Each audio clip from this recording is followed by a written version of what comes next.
Advanced Studio Classroom is on the air.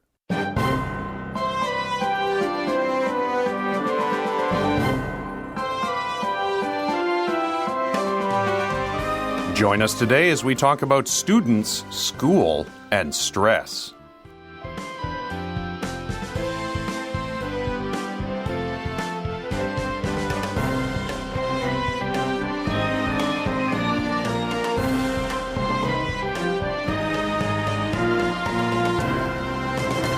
Hello, listeners. Welcome back to another Advanced Studio Classroom. I'm your host for today. My name is Simon, and you are joining me for our August Society article. Now, we mentioned at the beginning of the program that we're going to talk about students, school, and stress.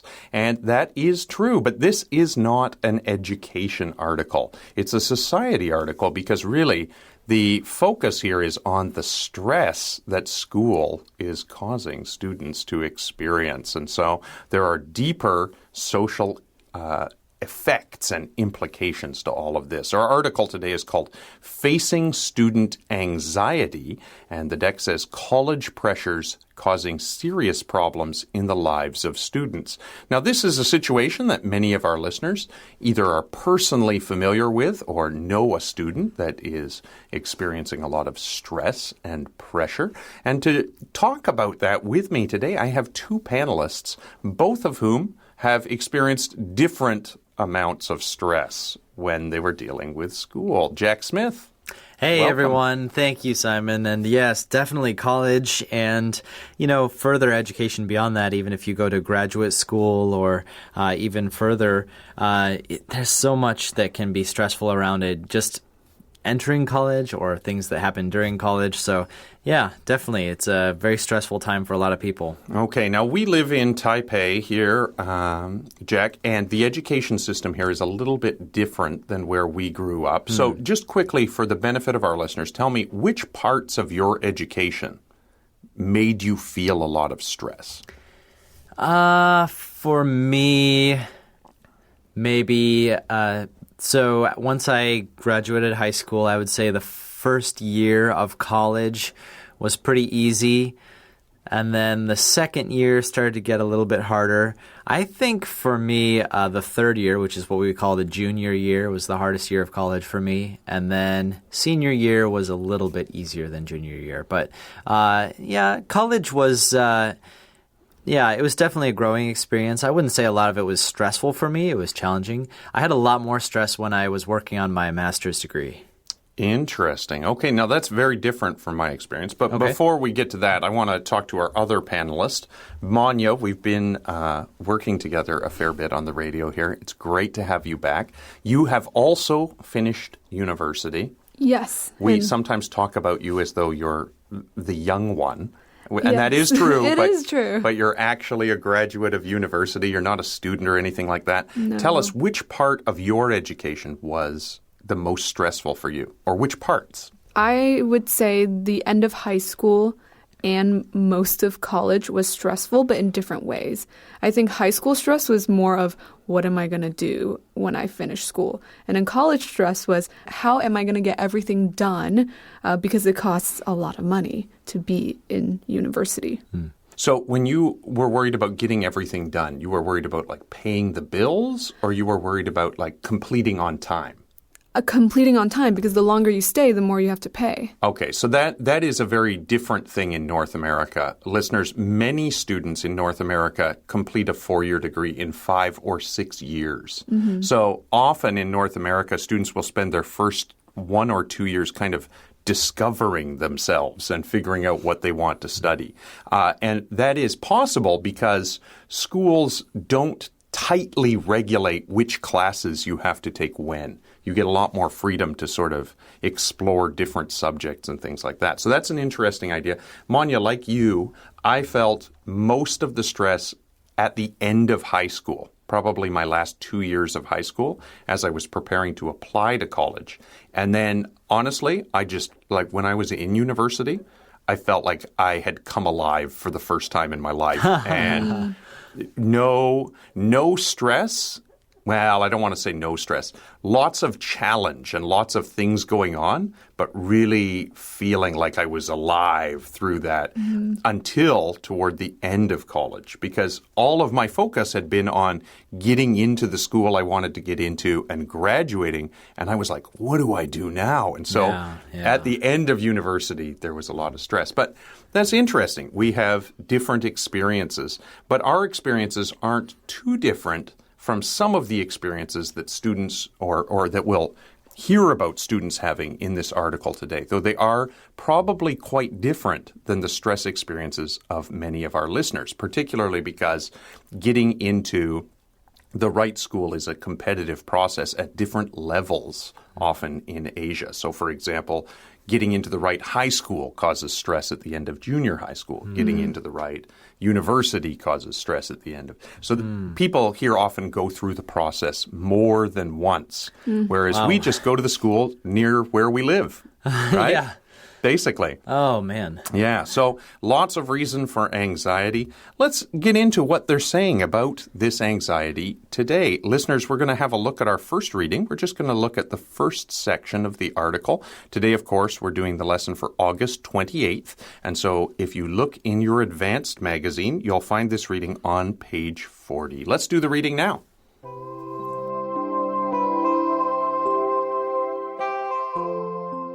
Facing student anxiety. College pressures causing serious problems in the lives of students. For high school students with dreams of reaching top colleges, the pressure to prove they can handle a punishing academic schedule can have devastating effects. Some are hospitalized for academic anxiety, and others don't graduate at all after failing an AP class they weren't required to take, a suburban high school guidance counselor says.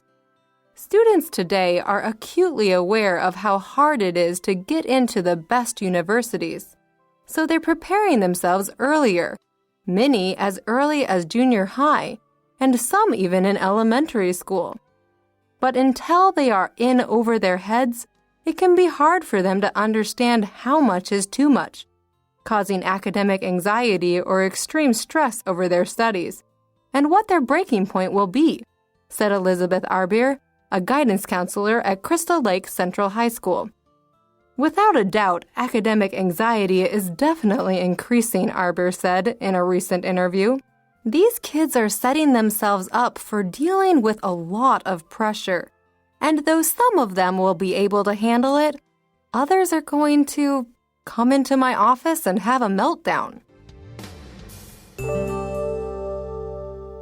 All right, listeners. So as we begin, we read, for high school students with dreams of reaching top colleges, the pressure to prove they can handle a punishing academic schedule can have devastating effects. There's a few things there that are really important to understanding what exactly we're talking about in this entire article. The first thing is top colleges. And the reason this is important is because, everybody wants to go to a good college. But the reality is that there are many, actually thousands of colleges and universities in the United States. And they are not all hard to get into, even though they might be pretty good, right? The big barrier to completing university education in North America isn't so much your grades. It tends to be more financial because education can be quite expensive. So for a lot of people, being able to take time off work for 4 years and just pay to study is kind of a problem. So often people will study for a few years and then they work for a while and maybe they go back, maybe they don't. A lot of people seem to have trouble like that. But we're talking here specifically about people who are trying to get into top colleges, which are super competitive, right? Very hard to get into. And so they say that these people who are dreaming of going to these elite schools have a lot of pressure to prove they can handle a punishing academic schedule. Now, what do we mean by a punishing academic schedule? Well, it basically means the schedule is so difficult. It's so packed, you might say, full of things. It's got so many challenges, so many stressful things that it's almost like it's, like putting some kind of punishment. I'm not, for a better word. It's like it's really like it's affecting you or abusing you. You might say. Yeah. So you might ask yourself, listeners, like, how on earth is the schedule punishing as opposed to just like a normal schedule? Like, aren't all schedules the same? And people will maybe ask that because often in Asia, students are basically all doing a punishing schedule. People are doing cram school and extra classes, and school hours are very long anyway. But that isn't so much true in North America. In North America high school, I mean, I finished school at 3:30 every day so people could go do part-time jobs and things like that. And there's sort of minimum requirements that universities require. But because people are trying to get into top schools, they're trying to add extra courses, like extra credit courses and activities. Because when we say academic schedule here, we're not just talking about academics and classes.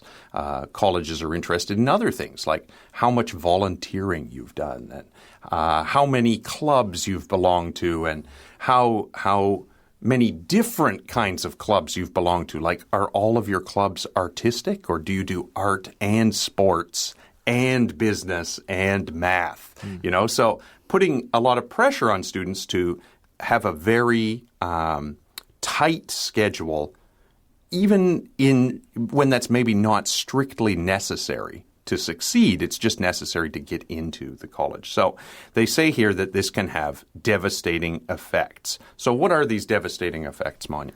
Well, some people are hospitalized for their anxiety, and other people don't even graduate because they fail AP classes, which are advanced placement classes, that they didn't have to take but would look great on a college application form. Okay, so this part might be confusing to some of our listeners. Why would you be taking a class you didn't have to take? Is this like a cram school class? No. So a lot of high schools offer AP classes, and those are classes, those credits, if you complete them, they count for many universities. Okay. So if you were in grade 12 in North America, sometimes in Asia, people will say like grade 3 of high school. But if you were in the last year of high school, there's like a grade 12 math class that you can take. But there are also maybe more specialized classes like AP Calculus, which is kind of specialized at a higher level. So you maybe don't have to take this class, but people want to take it because it will show how smart they are when they're applying for colleges, right? Mm-hmm. And just taking these extra classes might add all this extra pressure and have these negative effects. And so as we go into the next column, we see that students are acutely aware of something. When you're acutely aware of something, Jack, what does that mean? It basically means that you're very aware. You are very sensitive to it. Acute means that whatever it is it's sharp, it's clear. An acute pain is a very sharp, clear pain. So if you're acutely aware, you're very hypersensitive to it. Yeah, so students, like, they're very aware that getting into the best school requires a lot, and they feel that they're under pressure to do that. Now, listeners, we've mentioned this already. I'm going to let you in on the secret. Most schools in the United States are not very hard to get into at all, even if they're good schools. The programs are good, especially when you consider that the United States has really big state public university systems. You know, like the University of California system has all kinds of different universities that people can get to. So the hard part often is not getting into the school. The hard part is getting into the school you want to go to. Because if everybody wants to go to the same school, you might have a harder time getting in. Now, when I discovered that, I was well past university. If I had known that when I was applying for university in high school, I think I would have felt a lot less stress at the end of university. But I was definitely acutely aware of this idea that I had to be performing at my best and joining every club while I was in high school. So I understand what they're saying here, how hard it is. And so they say that students are responding to this by preparing themselves earlier, many as early as junior high, and some even in elementary school. We didn't do that at our generation, right? No. Well, I didn't do that either. I mean, it sounds ridiculous. Or it sounds really overwhelming. How would you be preparing yourself for university in elementary school? I don't know. Honestly, I don't think, when I was elementary school age, I didn't even know what college, what were you supposed to do and, how did it work or anything. I'll be honest. The first thing that came to mind when I read this was not the students. I was thinking, parental choices. Yeah. So, for example, if you want your kid to be a really good cello player, you can't start the year before they apply to university. Yeah. Right. So you got to start. So maybe it's when the kid is in elementary school, you want to encourage them to do hobbies and take classes that will look good on college admissions applications. Yeah, right? yeah. Maybe that's kind of more what we're talking about, kind of family pressure here. But nonetheless, they say this is happening earlier and earlier. And then they say, as a result, students will do this until they are in over their heads. Jack, what does that mean when they're in over their heads? Well, it basically means you are in a situation that it's so overwhelming that you are totally it's almost like I think of an image like you're in the water and you're submerged in the water, you're underwater.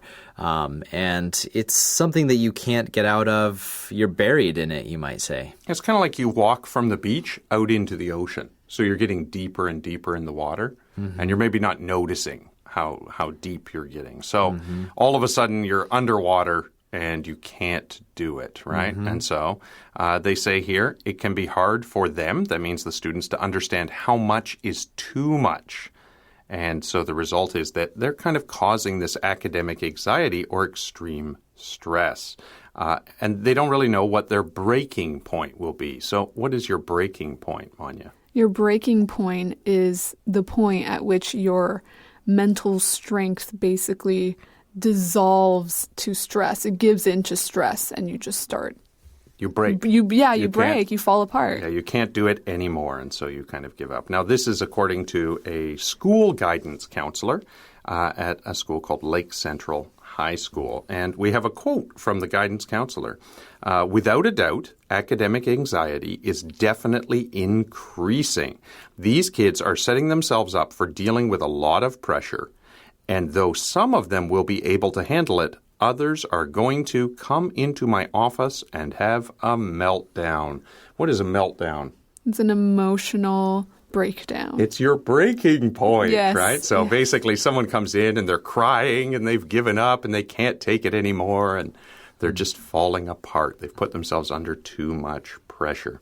Okay, so our next reading is under a section called Where's the Balance? And that is a good question because you might say to yourself, if you can get into college without working too hard, why wouldn't you just accept a school that's a little less elite? And I guess that's really the question. You have to know what level of school is right for the amount of stress that you are able to handle. But let's have a look at that section now. Listeners, it is the bottom part of the right-hand column on page 40.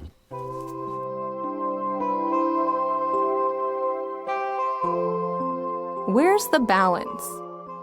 Arbir, who has been a counselor for more than 2 decades, said there is a fine line between pushing students to master the most academically challenging schedule possible and overscheduling them. Finding the balance can take trial and error, but she most often sees students start high school with wildly ambitious schedules that can lead to suffering emotionally and possibly physically. I like all students to reach their full potential, but when my kids start having bad day after bad day, I would say, look, it's not worth your well-being here, so let's lighten your load, she said. Okay, and so this is our high school counselor again, and she's been a counselor for more than 2 decades or 20 years, and she basically says there's a fine line between pushing students to, really push themselves with the schedule and then over-scheduling them. Mm-hmm. So basically, there's a fine line between performing the best you can and being overcommitted and in too much stress. Now, what do we mean by a fine line between those two things? It means that there's a very vague difference. Okay, so it's hard to tell the difference, really, right? So if you're watching from a distance, you don't know where the line is. It's hard to see the line. Mm-hmm. Okay, so was that your experience? I did not struggle too much with this because I knew going into college that I knew what I wanted, so I didn't give myself too much pressure. So you kind of knew which level of college you wanted to go to? Yeah, I was aiming for programs, like schools with the best program that I wanted to get into versus aiming for a top school. That's interesting. Listeners, I am from Canada, and we don't have quite as big a private school system in Canada as they have in the United States. And the result of that is that for the most part, it's unwise to choose the school in Canada. It's much wiser to choose the program because all of the schools are kind of public schools, right? Or the vast majority of schools are public schools. And so the difference between them is that they'll have an area of study where they're really great. And then they kind of offer the other ones just because they have to. Mm-hmm. So picking the program is maybe more important than picking the school. But for me, that created a different kind of stress because it meant I had to decide what I wanted to do with my life earlier. That is the hard part. And I've always wished that high schools would offer more career counseling versus workshops on how to get into college. Well, we had a lot of career counseling, but I would change that wish a little bit by saying I wish they did more to help you kind of know yourself better, like what things you're good at, as opposed to teaching you about how to get different kinds of careers. Ah, okay. So if you got into a program and you decided after you had started, a couple classes that this was not right for you, how easy was it for people to change colleges in Canada? It's pretty easy to change programs within the school, in my experience. With some exceptions. Like if you're in a professional program, they'll have a lot of requirements and things like that. Changing schools, honestly, I have never done it. But I would think it is probably... I don't know. I really don't know. My roommate in college, she changed schools, and I think it was a huge hassle because a lot of classes didn't transfer, and so she had to take them again. Oh, so I think credits tend to transfer fairly well. I think the big issue is that people don't do it. Like you come to identify with the school you're from, right? Yeah. So it's like you're kind of betraying your school, betraying your friends, those sorts of things by leaving. Mm-hmm. And when people transfer into your school at a Canadian university, they're not really in the group. Or it's a lot harder. Now, that might be because I went to a smaller university where people knew each other right from the beginning. If you went to a big school where people didn't live on campus and they were kind of commuting in, then you're meeting new people all the time anyway. So that might not make a difference. But that was, it's like I felt like I was under a lot of pressure to know what I was going to do, which program I wanted to be in. And that was kind of the big pressure thing. And so... in our article here, our counselor goes on to say that finding the balance can take trial and error. It means you kind of have to try things out and see if they work. And then if they don't work, you fix them and try something else, right? And I think that is one of the things that I didn't have the chance to do. Like you sort of had to pick. Now, once I was in university, I actually did change my major. Sort of. And then ended up doing double degrees. Oh, interesting. So that's how you got your double degree. Huh? Well, it's strange because when I originally went into the first program, I was happy with it, but I was doing what's called a minor, listeners, which means you kind of have a concentration of classes in a second subject. And in my third year, you mentioned third year was the really important year for you. That was true for me too. I decided to switch my major, but I was also offered a job by the department that gave me my first major. And I couldn't leave the major and have the job. Oh, wow. So I thought it would be good for my resume, and I ended up having 2 majors, and then, it's just a couple more classes in the summer, and then, So just, it's such a stressful sort of thing. And I guess school has always been that way. But the point here is that it's more so now, right? It's more so now because we didn't think about this until maybe the year before we had to do it, when people were like, maybe you should think about this. Yeah. Whereas it seems that kids here are thinking about it in elementary school and junior high school, and the pressure is on. So we see this sentence again, finding the balance can take trial and error, but she, that's the counselor, most often sees students start high school with wildly ambitious schedules that can lead to suffering emotionally and possibly physically. So they have these wildly ambitious schedules. What does that mean?